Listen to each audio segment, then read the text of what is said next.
சித்திரை திருநாள் ஸ்பெஷல் ரோஜா பூ பாயாசம். வாங்க எப்படி செய்யலான்னு பார்க்கலாம். 2 ரோஜா பன்னீர் ரோஸ் எடுத்துக்கோங்க. நல்லா கழுவிடுங்க.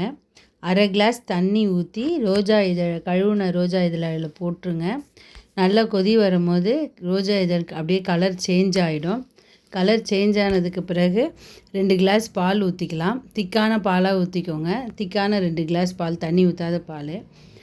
அது நல்லா கொதிக்கட்டும். அதுக்குள்ளேயே நம்ம முந்திரி திராட்சையை தாளிச்சிட்டு வந்துடலாம். 1 ஸ்பூன் நெய் ஊற்றி முந்திரி, திராட்சை, கொஞ்சம் ஏலக்காய் தூள் எல்லாம் போட்டு நல்லா தாளிச்சிட்டு இதிலையே போட்டுவிடுங்க. அதுக்கப்புறம் அது நல்லா கொதி வந்தோடனே ஆஃப் பண்ணிவிட்டு நல்லா ஆறின பிறகு 3 ஸ்பூன் பனக்கற்கண்டு போடலாம், இல்லை கற்கண்டு கூட போடலாம். இதுதான் ரோஜா பூ பாயாசம் ரெடி ஆயிடுச்சு. இது கொஞ்சம் துவர்ப்பு தன்மையாக தான் இருக்கும். இது வயிற்றில் உள்ள வாயுவை அகற்றும், குளிர்ச்சி தரும், மலச்சிக்கலை போக்கும், பித்தம் இருந்தால் அதையும் சரி செய்யும். அனைவருக்கும் இனிய தமிழ் புத்தாண்டு நல்வாழ்த்துக்கள். வீடியோ பிடிச்சிருந்தால் சப்ஸ்கிரைப் பண்ணுங்கள்.